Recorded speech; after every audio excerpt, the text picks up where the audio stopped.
স্বৈরাচারী হাসিনা সরকার সব প্রতিষ্ঠান ধ্বংস করেছে। কূটনীতিকদের জানালেন ডক্টর ইউনূস নতুন বাংলাদেশ গড়তে সহায়তা কামনা।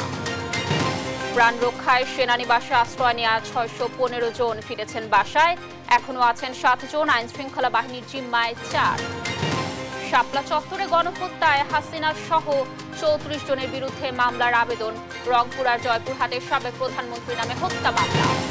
৭ দিনের মধ্যে মেট্রো রেল চালুর নির্দেশ। শিগগিরই গঠন হবে স্বাধীন গণমাধ্যম কমিশন। আপাতত নয় নতুন কারিকুলাম। অবৈধ অর্থ উদ্ধারে সদ্য সাবেক এমপিদের বাড়িতে অভিযানের দাবি বিএনপির। হাসিনাকে ফিরিয়ে দিতে ভারতের প্রতি আহ্বান। এবং আওয়ামী লীগ আমলে যুদ্ধাপরাধের বেশিরভাগ মামলায় উদ্দেশ্য প্রণোদিত দাবি স্বজনদের। খায়রুল হকের বিচার চাইলেন আইনজীবীরা। দর্শক, সংবাদ সন্ধ্যায় দেখছিলেন একেএস টিএমটি বার সংবাদ শিরোনাম। পুরো সংবাদ জুড়ে আপনাদের সাথে থাকবো আমি কানিজ লাবণী। দর্শক, এবার চলে যাচ্ছে বিস্তারিত সংবাদে। অবাধ, সুষ্ঠু ও অংশগ্রহণমূলক নির্বাচনের ব্যবস্থা করতে অন্তর্বর্তী সরকার প্রতিশ্রুতিবদ্ধ বলে জানিয়েছেন প্রধান উপদেষ্টা নোবেলজয়ী ডক্টর মোহাম্মদ ইউনূস। তবে তার আগে দেশের বিচার ব্যবস্থা থেকে শুরু করে প্রশাসন সহ গণমাধ্যমের পুনর্গঠনের ঘোষণা দেন তিনি। দুপুরে রাজধানীর একটি হোটেলে জাতিসংঘ সহ বিদেশি কূটনীতিকদের ব্রিফিংয়ে এ বার্তা দেন অন্তর্বর্তী সরকার প্রধান। এ বিষয়ে পরে সাংবাদিকদের ব্রিফ করে প্রধান উপদেষ্টার প্রেস সচিব শফিকুল আলম। দর্শক, বিস্তারিত থাকছে শামীম আক্তারের রিপোর্টে। ভারত, চীন, যুক্তরাষ্ট্র, যুক্তরাজ্য, রাশিয়া, জাপান সহ বিভিন্ন দেশের অর্ধশতাধিক কূটনৈতিকদের ব্রিফ করেন অন্তর্বর্তী সরকারের প্রধান উপদেষ্টা ডক্টর মোহাম্মদ ইউনূস। সকাল 11:15টায় অনুষ্ঠান শুরু হওয়ার কথা থাকলেও প্রধান উপদেষ্টার অনুষ্ঠানে যোগ দিতে প্রায় 2.25 ঘন্টা বিলম্ব হয়। জাতীয় অতিথি ভবনের সামনে বিভিন্ন দাবি আদায়ে আন্দোলনের কারণে এই বিলম্ব হয় বলে জানিয়েছেন প্রধান উপদেষ্টার প্রেস সচিব। উপদেষ্টা তার বক্তব্যে বলেন, শেখ হাসিনার সরকার দেশের সব প্রতিষ্ঠান ধ্বংস করে দিয়েছে।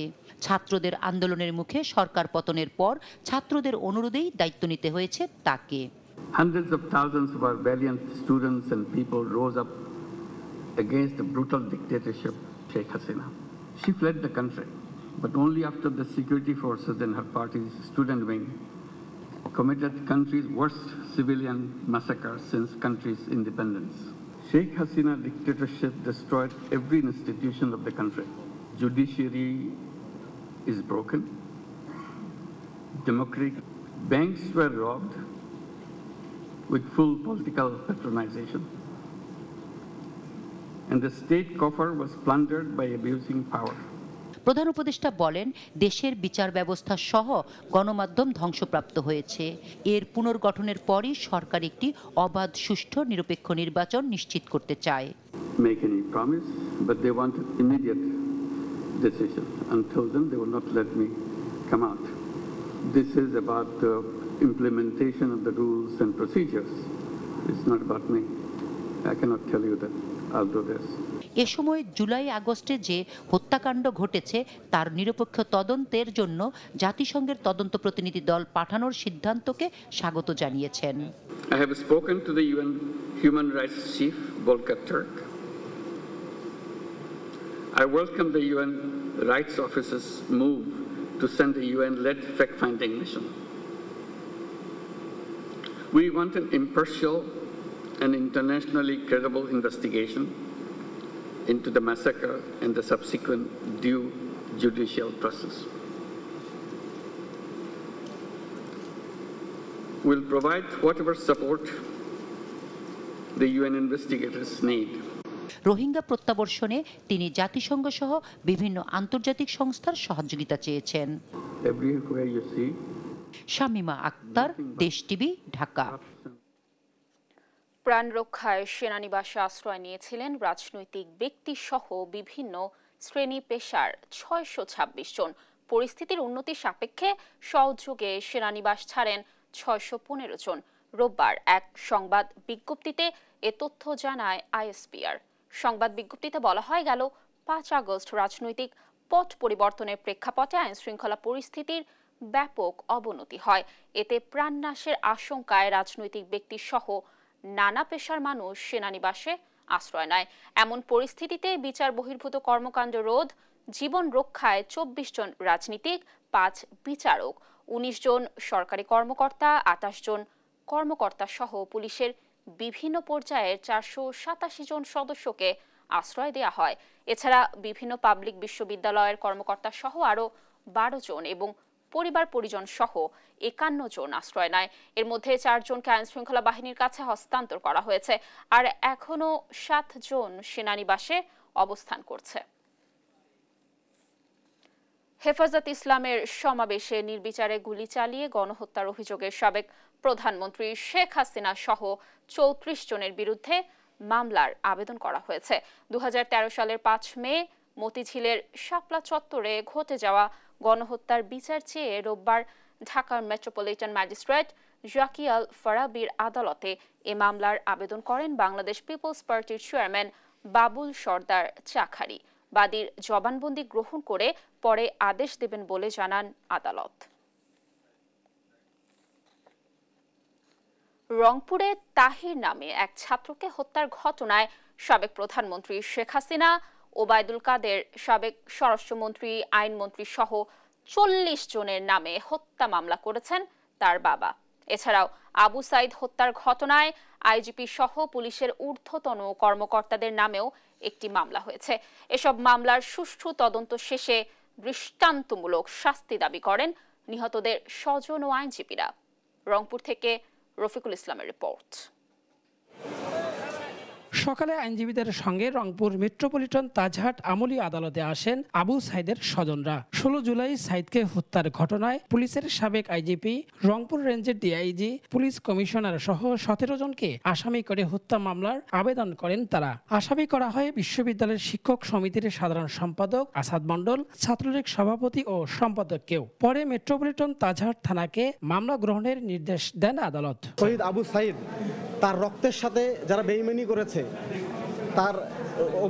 কে যারা হত্যার সাথে প্রত্যক্ষ এবং পরোক্ষভাবে জড়িত হয়েছে তাদেরকে ধরে, এবং অজ্ঞাতনামা আরও যারা আছে এটার সাথে জড়িত ছিল তাদেরকে ধরে আমরা একটা এখানে কমপ্লেইন পিটিশন ফাইল করেছি বিজ্ঞ আদালতে। আসামি হয়েছে ওনাকে গুলি করা থেকে শুরু করে যারা, যেমন আমির আলী, সুজন চন্দ্র রায়, পোমেল বড়ুয়া, আব্দুল্লাহ আল মামুন সহ আরও 30-35 জন অজ্ঞাতনামা আসামি। এই মামলায় সুষ্ঠু তদন্ত করে দৃষ্টান্তমূলক শাস্তি দাবি করেছেন স্বজনরা। এখন ওদের আমরা সর্বোচ্চ আদালতে যারা এদের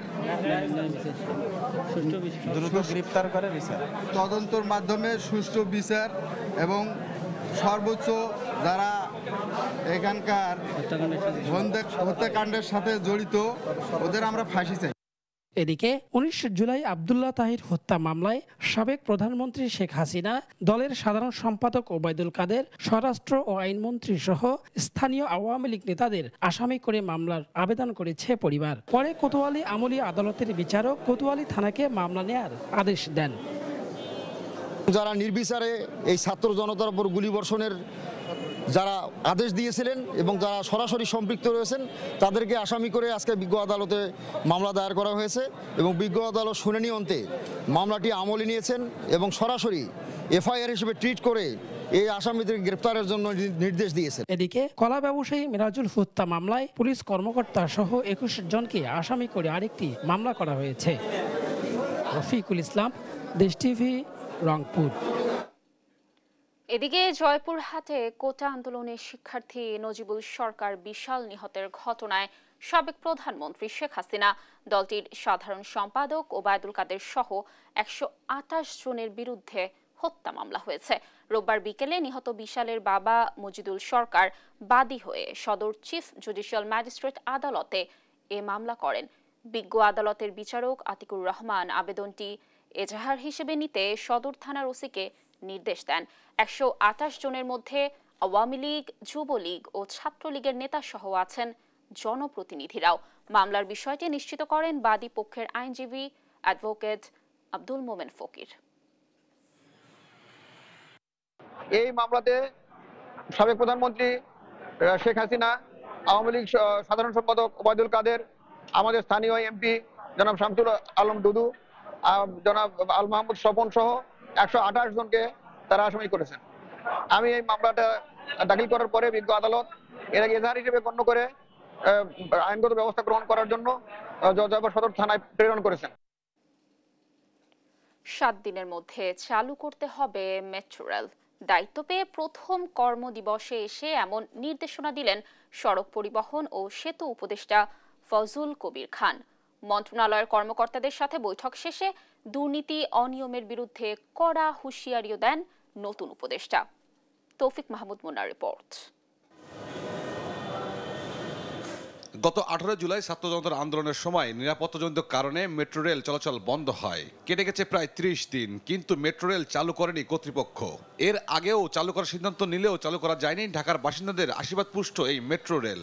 ফলে সীমাহীন দুর্ভোগে নগরবাসী।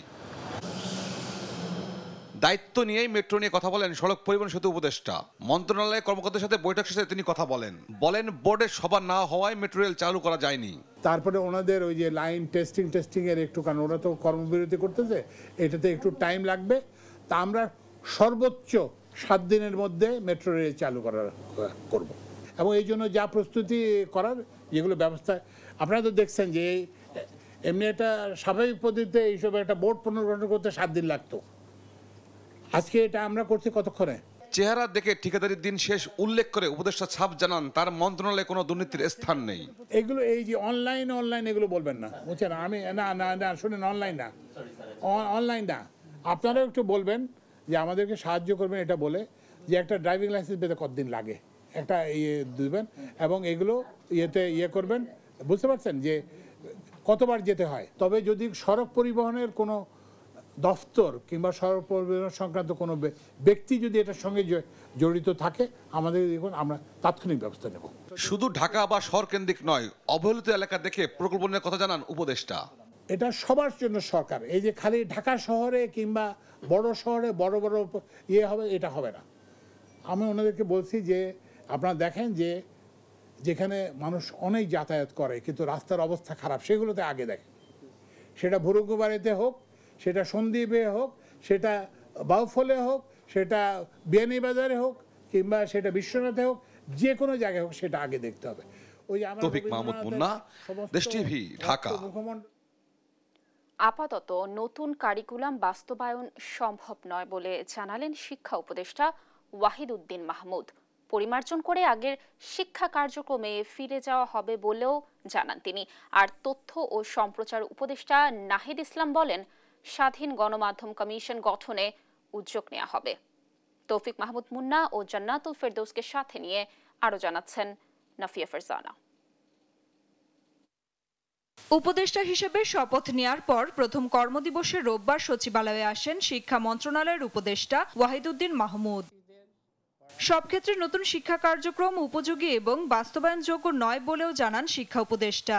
এক্ষেত্রে এখন পরিমার্জন করে আগের শিক্ষা কার্যক্রমে ফিরে যাওয়া হবে বলেও জানান তিনি। আগেরটাতে ফিরে যাব, কিন্তু ধাপে ধাপে। এটা যেহেতু বাস্তবায়নযোগ্য না, কিন্তু আমরা যারা পড়ছে, এখনই পড়ছে, ভিতরে ঢুকে গেছে, 7 মাস ধরে পড়েছে, তাদেরকে তো আমরা অস্বস্তিতে ফেলব না। সরকার পরিবর্তনের পর এখন এই শিক্ষাক্রমের ভবিষ্যৎ কি হবে তা নিয়ে আলোচনা চলছে বলে জানান শিক্ষা উপদেষ্টা। এদিকে কর্মস্থলে যোগদানের প্রথম দিনে তথ্য ও সম্প্রচার মন্ত্রণালয়ের দপ্তর প্রধানদের সঙ্গে বৈঠক করেন তথ্য ও সম্প্রচার উপদেষ্টা নাহিদ ইসলাম। পরে সাংবাদিকদের সঙ্গে কথা বলেন তিনি। আপনারা যদি আমাদের কাছে সরবরাহ করেন বা সংশ্লিষ্ট কর্তৃপক্ষের কাছে, সেটি আমাদের জন্য ভালো হবে। এছাড়া সাইবার নিরাপত্তা নিয়ে করা এক প্রশ্নের জবাবে তথ্য উপদেষ্টা বলেন, এই আইন পুনর্বিবেচনা করা হবে। সাগররুনি হত্যা মামলার বিচার দ্রুত সময়ের মধ্যে করা হবে বলেও জানান তথ্য উপদেষ্টা। নাফিয়া ফারজানা, দেশ টিভি, ঢাকা। বৈদেশিক মুদ্রা উদ্ধারে সদ্য বিলুপ্ত সংসদের সব সদস্যের বাড়িতে অন্তর্বর্তী সরকারকে অভিযান চালানোর আহ্বান জানিয়েছেন বিএনপি চেয়ারপারসনের উপদেষ্টা জয়নুল আবেদিন ফারুক। এদিকে সময় ও হাসপাতাল এখনো নির্ধারিত না হলেও দ্রুততম সময়ের মধ্যে উন্নত চিকিৎসার জন্য বিএনপি চেয়ারপারসন খালেদা জিয়া বিদেশে যাবেন বলে জানিয়েছেন বিএনপির স্থায়ী কমিটির সদস্য ডাক্তার এজেডেম জাহিদ হোসেন। সাইফুর রিপনের রিপোর্ট। হত্যার অভিযোগে শেখ হাসিনা ও তার দোসরদের বিচারের দাবিতে জাতীয় প্রেস ক্লাবের সামনে অবস্থান কর্মসূচির আয়োজন করে তৃণমূল নাগরিক আন্দোলন। হুঙ্কার দিলেও ছাত্রদের আন্দোলনের মুখে শেখ হাসিনা দেশ ছেড়ে পালিয়েছে দাবি করে বিএনপি নেতা জয়নুল আবদিন ফারুক শেখ হাসিনাকে দেশে ফিরিয়ে দিতে মোদী সরকারের প্রতি আহ্বান জানান। বৈদেশিক মুদ্রা উদ্ধারে অন্তর্বর্তী সরকারের কাছে দাবি করেন ক্ষমতা হারানো সংসদ সদস্যদের বাড়িতে অভিযানের। শেখ হাসিনাকে বাংলাদেশে পাঠান। আমরা নিজের হাতে তুলে নিতে চাই না। ঘরে ঘরে তল্লাশি করেন, লিস্ট তৈরি করে এই বিগত নির্বাচনের 300 এমপি তাদের বাড়িতে এখনো হাজার কোটি টাকার ডলার পাবে। এদিকে দুপুরে জাতীয় চক্ষু বিজ্ঞান ইনস্টিটিউটে চিকিৎসাধীন ছাত্র জনতার আন্দোলনে আহতদের খোঁজখবর নিতে যান বিএনপির স্থায়ী কমিটির সদস্য ডাক্তার AZM জাহিদ হোসেন। পরে সাংবাদিকদের জানান আহতদের অনেকেরই দীর্ঘমেয়াদী চিকিৎসার প্রয়োজন। অনেকের চিকিৎসা আগামী 6 থেকে 12 সপ্তাহ পর্যন্ত চলবে। কেউ কেউ হয়তো ভীষণ কখনোই আর ফেরত পাবে না। আমাদের যা যা করণীয় আমাদের সামর্থ্য অনুযায়ী আমাদের দল সে অনুযায়ী তাদেরকে সহযোগিতা করবে। ডাক্তার জাহিদ বলেন পর্যবেক্ষণে আছে বিএনপি চেয়ারপারসন খালেদা জিয়ার শারীরিক অবস্থাও। এই ডাক্তারি ভাষায় গ্লোবাল ইভ্যালুয়েশন, গ্লোবাল মিন্স হচ্ছে 360 ডিগ্রি ইভ্যালুয়েশন। এই যে দীর্ঘ সময় কারান্তরীণ ছিলেন, কাজে এটি হয়তো খুব সহসা হবে, বাট এখন পর্যন্ত এটা নিয়ে মন্তব্য করার সময় আসে না। এদিকে আন্দোলনে গুলিবিদ্ধ হয়ে দীর্ঘদিন চিকিৎসাধীন অবস্থায় মৃত্যুবরণকারী টাঙ্গাইলের অর্জুনা ইউনিয়ন শাখা ছাত্রদলের সহসাধারণ সম্পাদক ইমন ও বরিশাল হিজলা উপজেলার ছাত্রদলের কর্মী মোহাম্মদ রিয়াজের নামাজের জানাজা অনুষ্ঠিত হয় নয়াপল্টনে দলের কেন্দ্রীয় কার্যালয়ের সামনে। এ সময় গণতন্ত্র প্রতিষ্ঠা না হওয়া পর্যন্ত ঐক্যবদ্ধ হয়ে আন্দোলন চালিয়ে যাওয়ার প্রত্যয় জানান নেতারা। নতুন স্বাধীনতা, সেই স্বাধীনতা ধ্বংসের জন্য নতুন করে যে ষড়যন্ত্র শুরু হয়েছে, সেই ষড়যন্ত্র আমরা কখনোই সফল হতে দিতে পারি না। অন্তর থেকে দোয়া করার আহ্বান জানি এবং এই ফ্যাসিস্ট সরকারের যে পতন হয়েছে আগামী গণতন্ত্র প্রতিষ্ঠা না হওয়া পর্যন্ত আমরা সকলে ঐক্যবদ্ধভাবে আমাদের আন্দোলন চালিয়ে যাব। সাইফুল রিপন, দেশ টিভি, ঢাকা। দর্শক দেখছেন সংবাদ সন্ধ্যা। আন্তর্জাতিক অপরাধ ট্রাইব্যুনালে চলমান যুদ্ধাপরাধের বেশিরভাগ মামলা রাজনৈতিক উদ্দেশ্য প্রণোদিত দাবি করেছেন ভুক্তভোগীদের স্বজনরা। সকালে ট্রাইব্যুনালের সামনে মানববন্ধন করেন তারা। এ সময় ন্যায় বিচারের স্বার্থে ট্রাইব্যুনাল পুনর্গঠনের দাবি জানান স্বজনরা। সাবরিনা মজুমদারের রিপোর্ট। যে স্বাধীনতার যুদ্ধ দেখেনি তাকে দেয়া হয়েছে রাজাকার তকমা, ঠেলে দেয়া হয়েছে একের পর এক মামলার মুখে। আমার বাবা 1972 সালে জন্মগ্রহণ করে, উনি যুদ্ধাপরাধী মামলার আসামি। একই পরিবারের 5 জন এই মামলার আসামি। তো হচ্ছে এলাকায় বিদ্যুৎ নিয়ে সমস্যা ছিল, আওয়ামী লীগের নেতা আপনার বিদ্যুৎ এনে দিবে বলে টাকা উঠে টাকা আত্মসাৎ করছে, এটার প্রতিবাদ করার জন্য তারা এই মামলা দিছে। এরকম অসংখ্য আরো ঘটনার নজির বেরিয়ে আসছে, যার প্রতিবাদে রবিবার সকালে আন্তর্জাতিক অপরাধ ট্রাইব্যুনালের সামনে মানববন্ধনে দাঁড়িয়ে আছে ভুক্তভোগীদের স্বজনরা। স্বজনদের দাবি, স্বৈরাচার সরকার তার ক্ষমতা দীর্ঘায়িত করতে এবং রাজনৈতিক প্রতিহিংসায় নিরপরাধ ব্যক্তিদের মিথ্যা ও হয়রানিমূলক মামলায় ফাঁসিয়েছে। বীর মুক্তিযোদ্ধা আমার স্বামী এবং দেওর দুজনই 8 বছর আগে আমার স্বামীরে তারা জেলে ঢুকাইছে মিথ্যা মামলা দিয়া, 4-5টা মামলা দিয়া। মুক্তিযোদ্ধা আমরা সাক্ষী দিতে আসবো, আমাদের অনেক থ্রেট করেছে যেন আমরা সাক্ষী দিতে না আসি। আমার একমাত্র অপরাধ আজকে 9 বছর আমি কারাভোগ করছি, আমি জামিন পাইছি, কিন্তু একমাত্র আমার ফ্যামিলি একেবারে চিরতরে ধ্বংস হয়ে গেছে। আমরা চাই যে সুষ্ঠু তদন্ত এবং নিঃশর্ত তাদের মুক্তি দাবি করতেছি আমরা। দ্রুত ট্রাইব্যুনাল পুনর্গঠন করে মিথ্যা মামলায় ফেঁসে যাওয়া ভুক্তভোগীদের সুষ্ঠু বিচারের দাবি জানান আইনজীবীরা। আন্তর্জাতিক অপরাধ ট্রাইব্যুনালের যে সকল মামলা বিচারাধীন আছেন সেই সকল মামলার আসামিদের পরিবাররা আজকে এখানে একত্রিত হয়েছেন। তাদের দাবি, তাদের পরিবারের এই সকল সদস্যদেরকে মিথ্যা রাজনৈতিক এবং হয়রানিমূলক মামলা করে এই দীর্ঘদিন ধরে কারারুদ্ধ করা হয়েছে।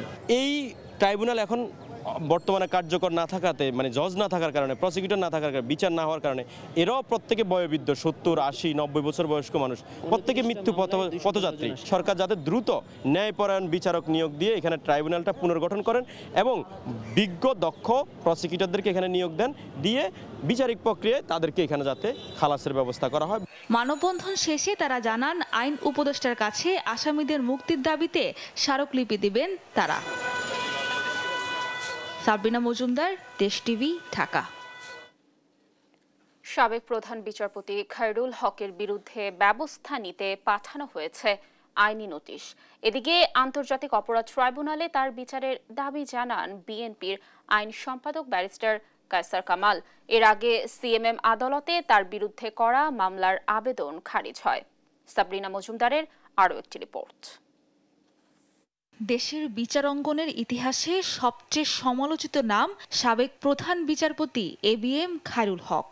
বিচারাধীন মামলার জট কমাতে কোনো পদক্ষেপ না নিয়ে স্বৈরাচার সরকারের রাজনৈতিক উদ্দেশ্য ও স্বার্থ হাসিলের মামলাগুলোর নিষ্পত্তিতে সহায়ক হিসেবে ভূমিকা পালনের অভিযোগও রয়েছে তার বিরুদ্ধে। সংবিধানের ত্রয়োদশ সংশোধনী বাতিল করে দেয়া আপিল বিভাগের রায় পরিবর্তনের দায়ে প্রতারণা ও জালিয়াতির অভিযোগে 13ই আগস্ট আইন কমিশনের চেয়ারম্যানের পদ থেকে পদত্যাগ করেন সাবেক প্রধান বিচারপতি এবিএম খায়রুল হক। রোববার দুপুরে এক সংবাদ সম্মেলনে বিচার ব্যবস্থাকে ভুলণ্ঠিত করা এবং গণতন্ত্রকে হত্যা করার অভিযোগে সাবেক এ প্রধান বিচারপতিকে আন্তর্জাতিক অপরাধ ট্রাইব্যুনালে বিচারের দাবি জানান বিএনপির আইন সম্পাদক ব্যারিস্টার কায়সার কামাল। মহামান্য প্রধান বিচারপতি, মাননীয় প্রধান বিচারপতির আসনটাকে উনি কলুষিত করেছেন। শেখ হাসিনার এবং আওয়ামী লীগ তাদের একক ইচ্ছার প্রতিফলন ঘটাতে গিয়ে এদেশে গণতন্ত্রকে তিনি হত্যা করেছেন। আইনজীবী সমাজ প্রত্যাশা করে শেখ হাসিনার পাশাপাশি খায়রুল হকের বিচার যেন দৃষ্টান্তমূলক এই আন্তর্জাতিক ট্রাইব্যুনালে হয়। সাবেক প্রধান বিচারপতি খায়রুল হকের বিরুদ্ধে ব্যবস্থা নিতে আইন মন্ত্রণালয়ের উপদেষ্টা বরাবর আইনি নোটিশও পাঠিয়েছেন সুপ্রিম কোর্টের সিনিয়র আইনজীবী ফৌজিয়া করিম ফিরোজ। কিভাবে তাদের রেজিগনেশন করাবে সেই ব্যবস্থা আমাদের উপদেষ্টা মণ্ডলী করবেন। এর আগে রবিবার সকালে সিএমএম আদালতে তার বিরুদ্ধে মামলার আবেদন করেন আইনজীবী ইমরুল হাসান। পরে দুপুরে বিচারক দিলরুবা তিথির আদালত মামলাটি খারিজ করে দেন। সাবরিনা মজুমদার, দেশ টিভি, ঢাকা। দর্শক দেখছেন সংবাদ সন্ধ্যা।